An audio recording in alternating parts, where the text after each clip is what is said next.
This visit of President Putin has produced bountiful results. It has brought new propulsion and vitality to the overall strategic partnership of China and Russia. Chinese President Xi Jinping and Russian President Vladimir Putin pledge economic and strategic cooperation during talks in Beijing. Hello, I'm Nathan King, filling in for Anand Naidu, and this is The Heat.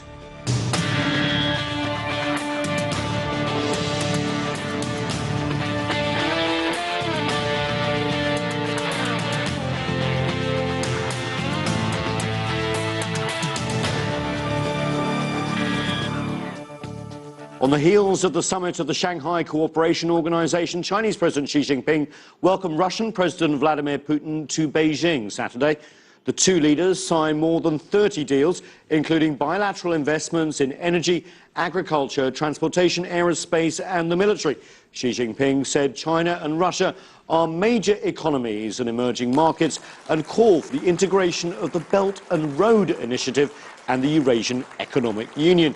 We begin with our coverage with CCTV's Wang Tongshuang in Beijing. Thanks for joining us. Let's start with some of the details. A multi-billion-dollar high-speed rail deal was among the many deals signed between China and Russia. What can you tell us about this project?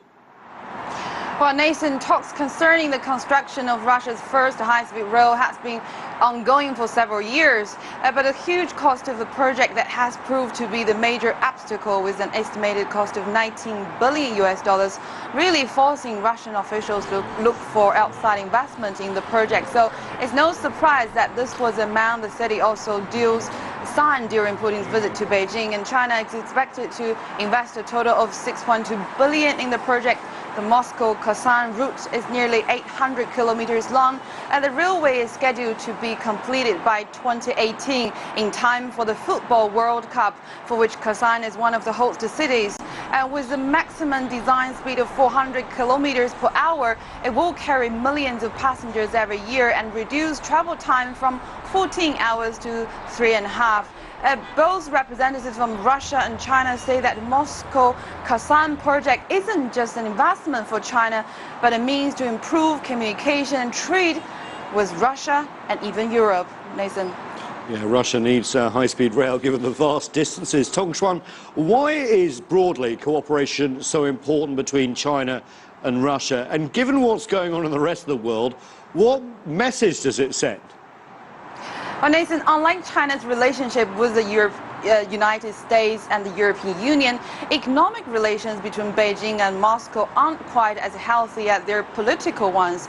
For example, the bilateral trade volume between China and the U.S. has already exceeded $550 billion for 2015, whereas China and Russia trade volume hovers below $90 billion.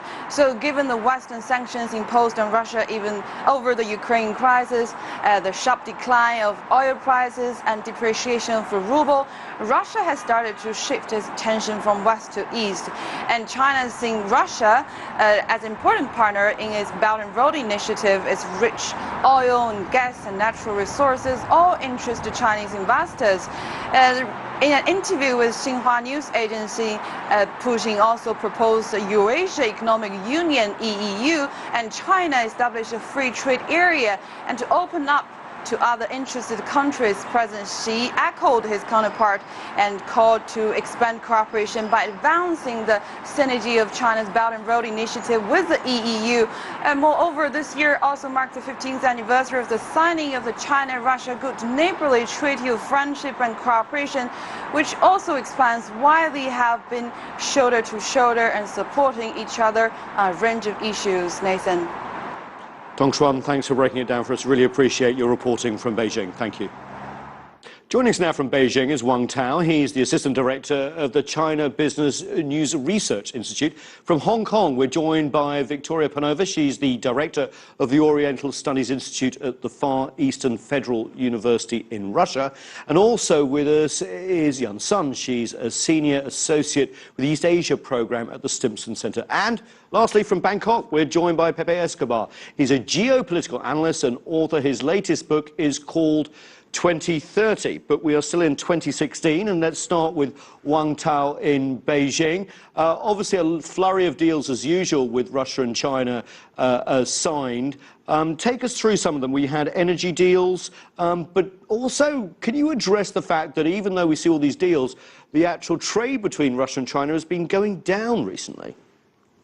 Well, I think that's mostly because the oil price has dropped down so much. So even though that China may actually increase the import from Russia, and also now Russia is the #1 oil exporter to China, beating Saudi in the last 3 months, this still inevitably reflect to a lower export revenue from China to Russia. So this is mostly reflecting the drop of the oil prices. But overall, I think there is an increasing economic tie between China and Russia, and with all these connections that we have heard and all these new deals, this is going to be deepened between China and Russia, over a longer term.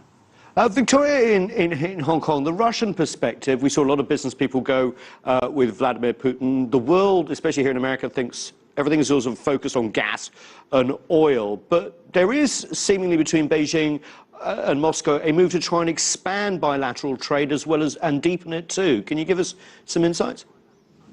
Sure. Well, certainly energy will stay on the agenda, and it will be a vital part of the agenda. But of course, it's in the interest of both countries, Russia and China, to rebalance a bit the structure of export, and that's what's happening already. And this was also seen as a result of Putin's visit to Beijing. We already saw the surge in the agricultural exports from Russia, and I'm sure this will be a very good and it's a very prospective area which should be explored further.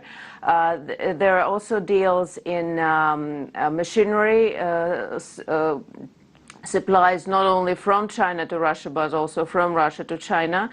And I think there were about 58 projects, investment projects, that were kind of approved by the two leaders during this visit.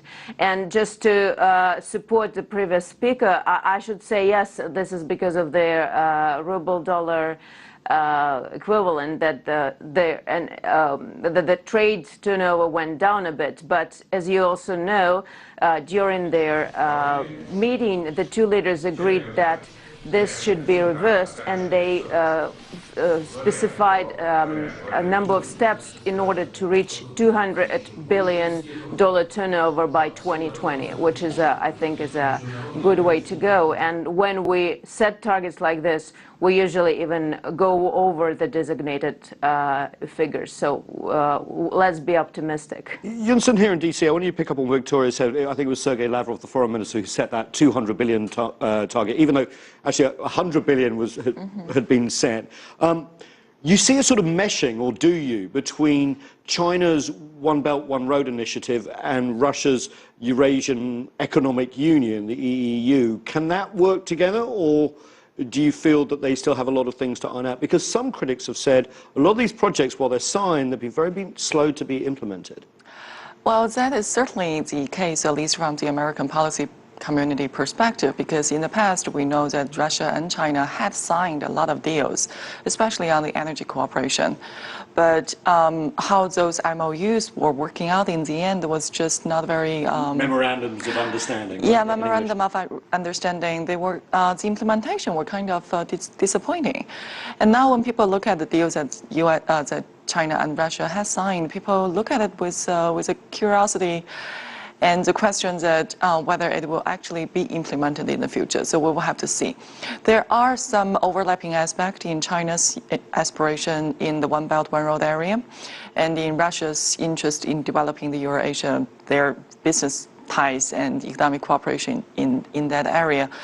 Although we also have to look at that issue with two aspects. First of all, of course, there will be potential for cooperation, but on the other hand, people cannot help but also wonder whether there's going to be an element of competition, because traditionally, from the geostrategic point of view, Central Asia and Eurasia is regarded as Russia's traditional sphere of influence. Soviet space, yeah. So for China to launch into it by an economic initiative called One Belt, One Road, there is inevitably going to be some geostrategic implication of that. And how Russia is going to take it remains to be seen. That's really interesting. Let's go to Bangkok now. Pepe Escobar, I'd like you to pick up on that point, but also, you know, for world watchers generally this week, we saw, while the West kind of disintegrating with the Brexit and the potential EU, we saw that it was Putin and President Xi sort of standing there side by side, the Shanghai Cooperation Organization as well, adding new members. Was that just optics, or is there something more going on? Yeah, everything is going on at the moment. In fact, I did my own particular experiment. I was covering Brexit out of Hong Kong, and the day that Putin went to meet Xi Jinping in China, I did my own tour of the Pearl River Delta, which is one of the three major poles of development in China now and for the foreseeable future. So what we are seeing at the moment is amazing. It's the slow disintegration of the European Union project as it is, because it's not a Europe of peoples. It's a Europe of certain privileged businesses, especially the financial business, and including the City of London, of course, which is going to be, if everything goes according to the non-plan, let's put it this way, is going to be out of the EU. So the new EU center is going to be Frankfurt or Paris. Meanwhile, what we see the closer political, geostrategic, geoeconomic integration of One Belt, One Road, the Asian Investment Bank, the new BRICS New Development Bank, the Shanghai Cooperation Organization, the Russia-China Strategic Partnership. So the political articulation between all these different institutions is absolutely staggering. And there is complementarity in the Russia-China Strategic Partnership.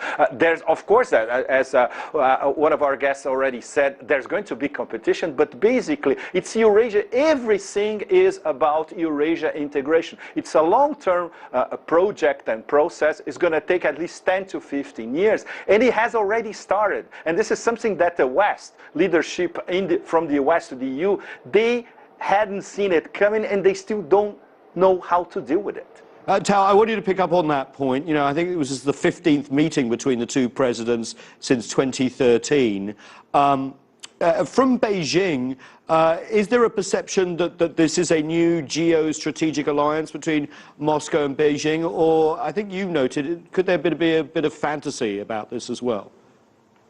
Yes, that's a little bit extraordinary for, I think, the two leaders meet so often. I think it's quite possible that President Putin is the one that President Xi Jinping say most during his term, and probably vice versa.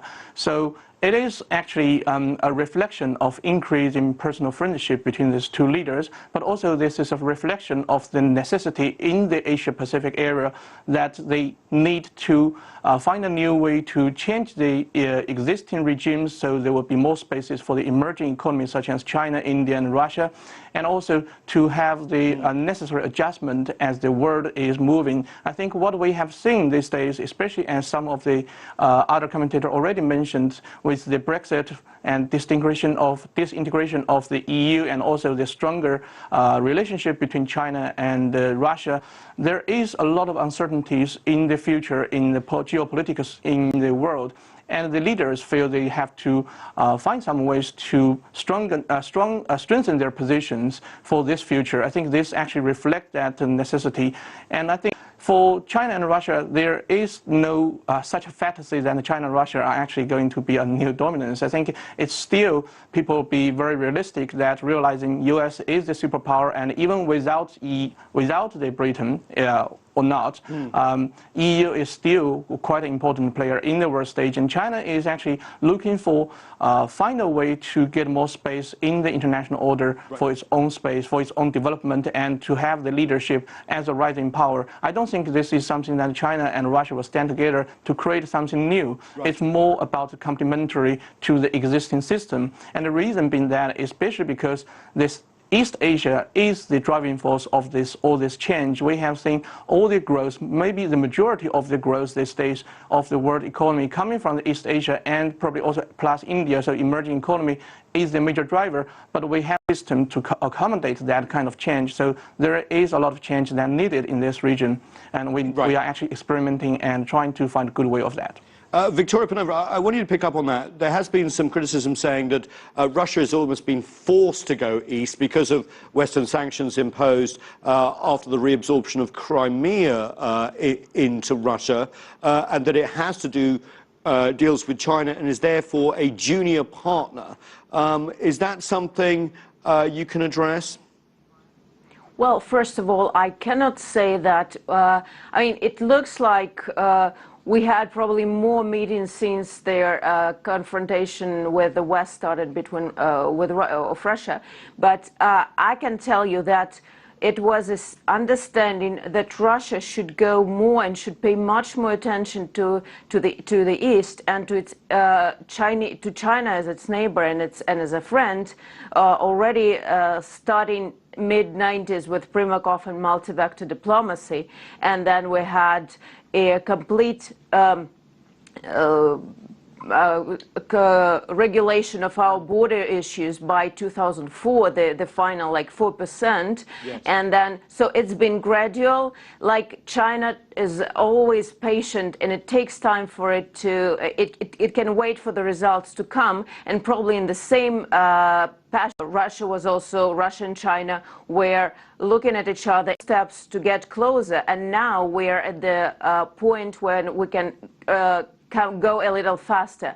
And that's where I also want to pick up a bit on the previous statement that, of course, there is, I would totally agree that there is a complementarity not only to the existing system of Russia and China, but also a complementarity of interests of both states. And I think even with the possible competition that could occur at Central Asia, we still could be you know, Russia is a provider of stability. China is mostly about economy and investments, and we are doing the right job of having Central Asia develop peacefully, so providing for our own economic and political development.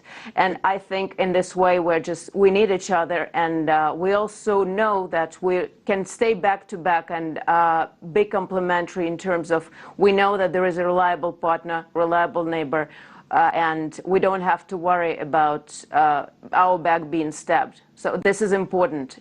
Victoria, hold that thought. We'll come back more after the break, more of our conversation about China-Russia ties right after this. Stay with us. You're watching The Heat.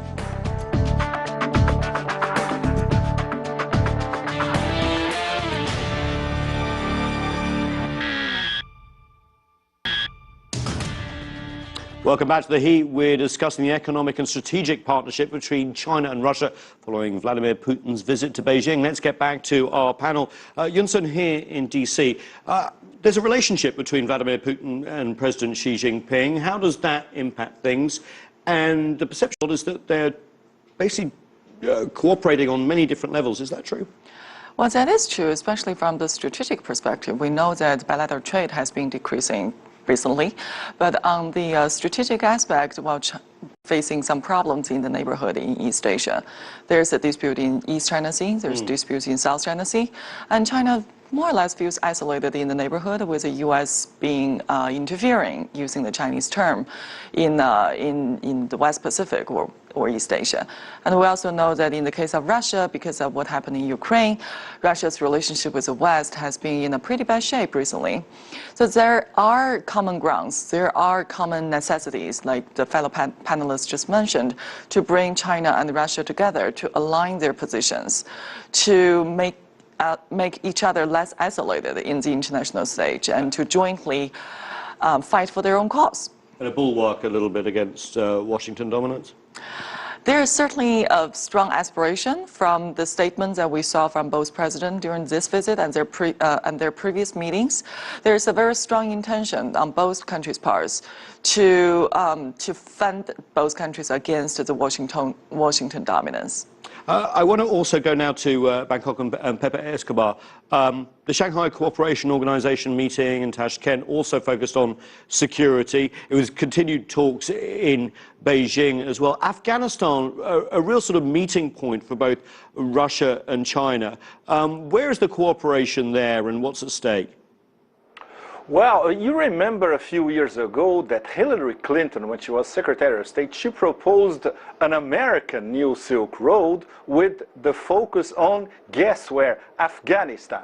Afghanistan is a minor player, you know, of course, an important minor player, but it's not a focus for a new Silk Road. What the Shanghai Cooperation Organization plans to do, I would say in the medium to long term, is to provide some sort of peaceful agreement in Afghanistan, which is something that the Americans will never be able to. And this means bringing the Taliban to the table somewhat, and some sort of division of influence in areas in Afghanistan, where the Taliban are going to have, for instance, their cut if you ever built the TAPI pipeline, the Turkmenistan, Afghanistan, Pakistan, India pipeline. So if can you believe that this has been going on for 20 years now? The whole Afghan story, 20 years ago, first Clinton administration, was about building a pipeline and giving a cut to the Taliban.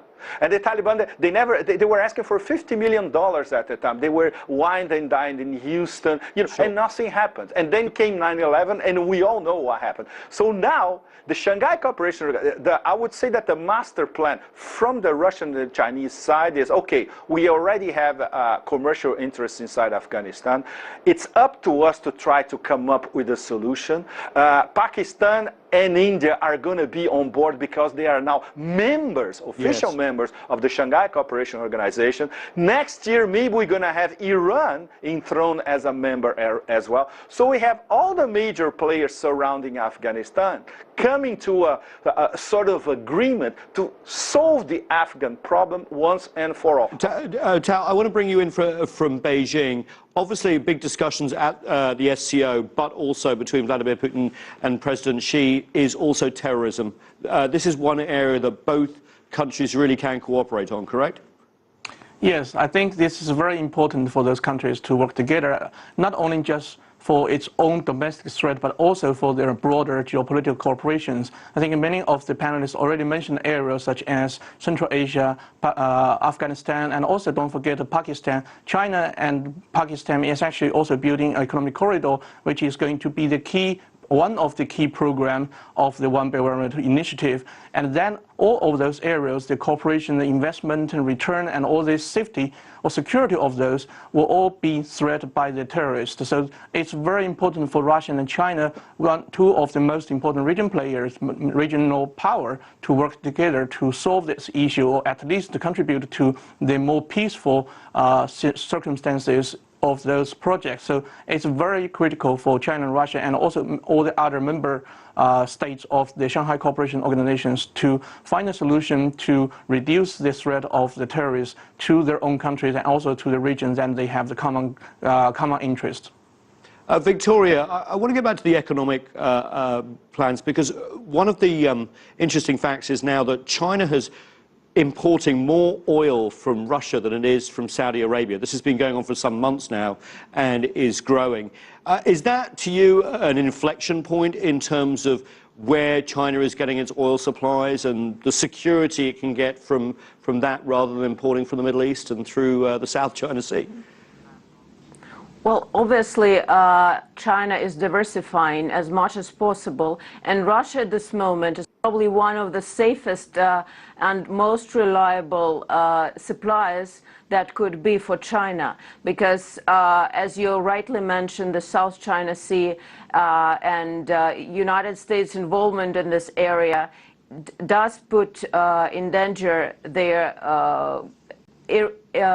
uninterrupted supply or possibility of uninterrupted supply of oil to China.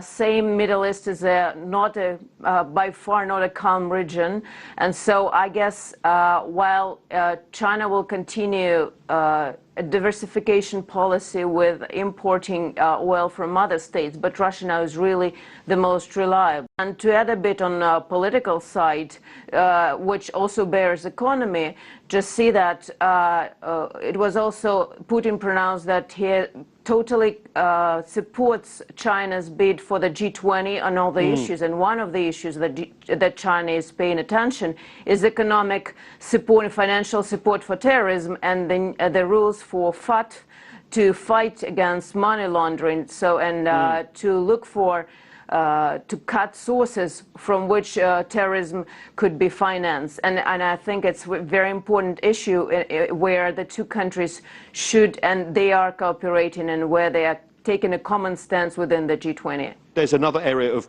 we could talk for hours on this, but military cooperation between Moscow and Beijing is very interesting at the moment. War games, defense, in terms of missile defense, how big is it, and where's it going forward? Well, like we just mentioned, there are plenty of reasons for China and Russia to come together to strengthen their strategic alignment and strengthen their military cooperation on issues and areas that they deem as necessary. And we know that both Russia and China oppose to the deployment of THAAD system on the Korean Peninsula, which is something that the U.S. and South Korean government have been discussing, and it looks like it will proceed. So both China and Russia see that as a strategic threat, and of course that becomes another very strong reason. Because it could threaten their nuclear deterrence. Yes, it could threaten, well, China says it could threaten China's national security, and because of the geographic proximity, it could also threaten Russia's Far East. So geographically speaking, that there is a threat, and China and Russia are trying to work together to reduce that threat.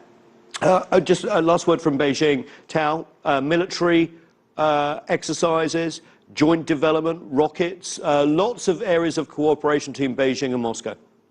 I think for the military cooperation between these two countries, it's very important that they feel the safety. They can ensure that they will be much less threatened by the countries that are in these regions, especially when they have dispute with, for example, in China, in the dispute with U.S. and also neighboring countries, and for Russia, probably now less about that from the EU. So this military cooperations between these two are actually a signal to those countries that there is a strong cooperation and backup to each other between China and Russia. But at the end, I think in both China and Russia, no one is really wants to go to that step. It's more about seeking to have a peaceful cooperation, peaceful solutions for the disputes that we had here. Wang Tao in Beijing, thank you very much. Pepe Escobar in Bangkok, thanks so much. Victoria Panova in Hong Kong, really appreciate you being here. And Janssen in DC. That's all we have time for, I'm afraid, on this edition of The Heat. I'm Nathan King in Washington, DC. Thanks so much for watching.